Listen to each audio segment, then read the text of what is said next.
Good morning everyone and welcome back to the channel. So in today's episode we are going to review the Wolfang GA120.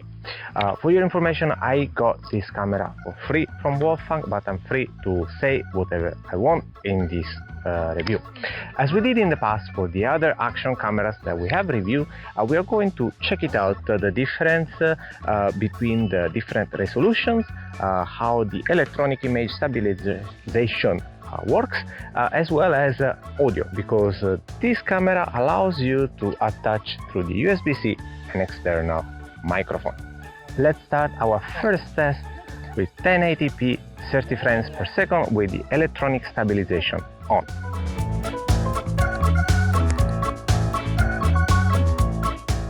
And I start walking and running.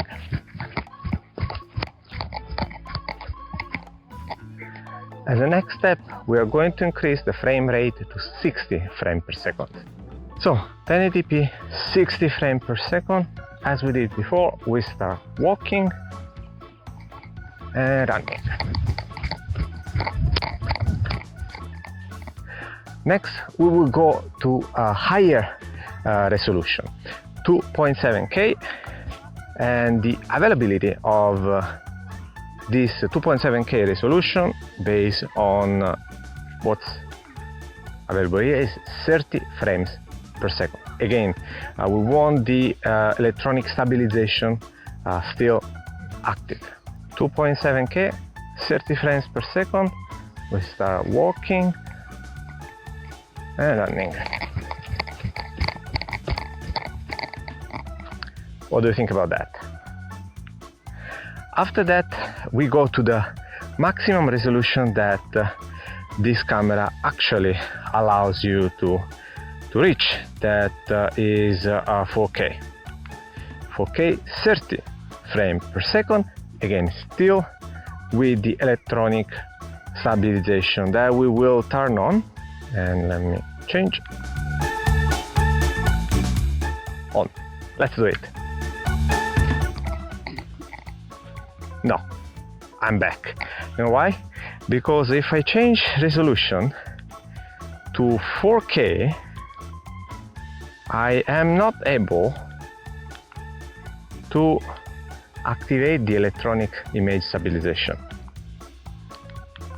because automatically will lower down the resolution to 2.7. That's not something good. So unfortunately, because we want to test the 4K quality, we will go with the electronic image stabilization off, but keep that in mind.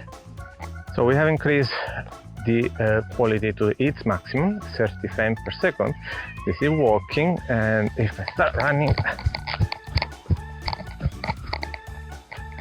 this is the actual result that you get. What do you think? You can always try to change it in post, stabilizing the image, especially considering that with the 4K the resolution is higher, or it should be. So what you will see now is the exact same footage, but stabilized.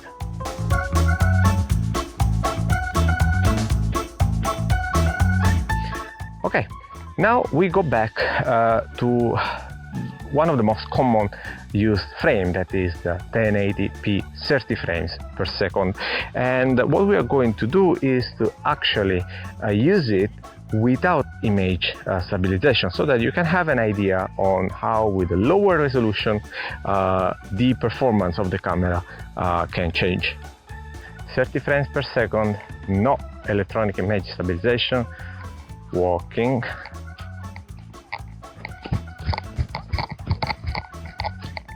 And running. What do you think about that? So let's talk a little bit now of audio, okay? So we will go back to the maximum resolution that we can have with this camera utilizing the electronic image stabilization, because that's what actually makes sense for us. So we go back to the menu. For your information, the way that this is managed It's not the easiest because going through the menu, I have to go all the way to the different steps before going back to the original image, and I actually don't like it as an option because this is not touch, unfortunately. So we will start first with the internal audio, and I am going to phase it to me utilizing the front screen. Now, when you have to use the front screen, you will need to keep push down the button here, and will automatically show you the screen on the front but nothing on the back. So once this is active, you can't go back here, so you need to keep pushing, and again I use it to navigate inside the menu. So let's start with the audio. I will simply walk around to give an idea on why moving, how the audio can be affected, and I will switch from my audio here to the audio on the camera. So we have activated the front screen 2.7K 30 frames per second stabilized, and we are actually using the internal microphone. I'm trying to move it around to see how much noise potentially the camera microphone can catch. Now, while talking with you, the front screen actually turned off. So I feel like there will be probably some options. I didn't check it out yet, but as soon as you just click one button, the image appears immediately. So we are outside, there is just ambient sound around, but what do you think about the original sound of the Wolfang GA120? So we are walking now, 2.7K, 30 frames per second.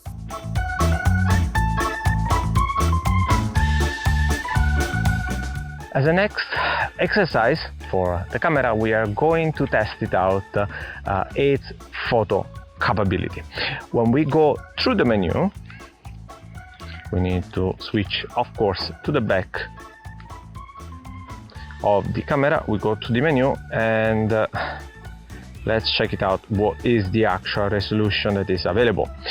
This is the video setting. The camera setting, it says us that the available photo resolution is 20 megapixel, 60 megapixel, 12 megapixel, and 8 megapixel. I'm not sure if this is interpolated or not.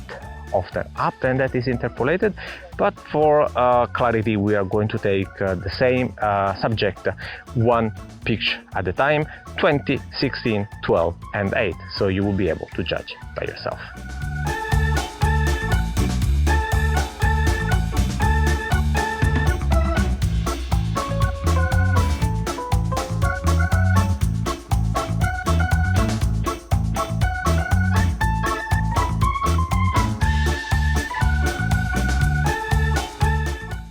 The camera allows you to take time-lapse and slow-mo. We'll try with time-lapse.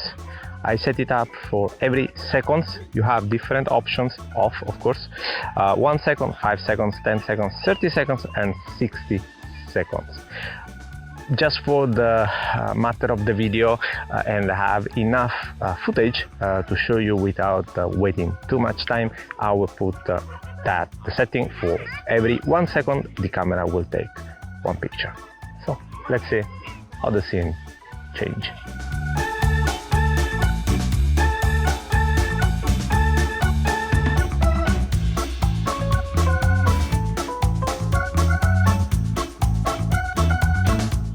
The last test we are going to do is the slow motion. When we go inside the options, we see two only available, 1080p and 720. We go with the maximum quality, of course, and we don't have any other information about what's the actual frame rate used for this. Automatically the video resolution put it 1080 60, but it doesn't really make sense to have a slow motion option if it's coming directly that way. 720 is natively 120 frames per rate here, so frame per second, yes. But yeah, again, we will go with this 1080 60 as at least shown here when selecting the slow-mo. And what we are going to do is simply run, jump, and see what's the quality of the camera.